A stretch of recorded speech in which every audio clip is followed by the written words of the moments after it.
These are the International Monetary Fund headquarters in DC.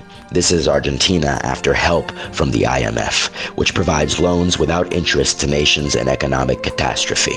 The IMF gets money through membership fees from all 190 member countries. Most is paid by the economically strong US, Japan, Germany, etc.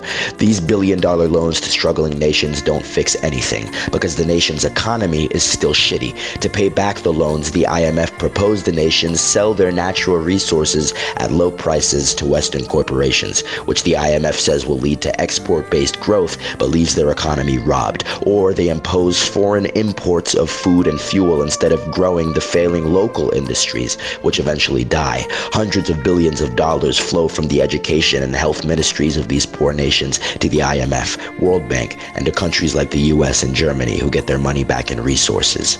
Ms. Georgieva, European head of the IMF, keeps billions poor. Their governments have no say over this institution that owns them because votes in the IMF depends on how much you pay in fees. Ms. Georgieva this week was confirmed for a second 5-year term. She has given an inflated Pakistan $2 billion. Now it owes the IMF alone $6 billion, meaning higher taxes for Pakistanis so that the government can make money, considering that in the 90s the IMF and World Bank told Pakistan to import fuel. Now they spend more on imports than they earn with exports. Georgieva has provided $108 billion in COVID-19 loans, but to who and how we don't know, because unfortunately 90% of info about the IMF comes from the IMF. Ghana says it got $1 billion for COVID. Now it owes the IMF $2 billion. Ghanaian taxes are rising, fuel is expensive, inflation is high, just like in Pakistan. The IMF is killing countries. How can we stop them?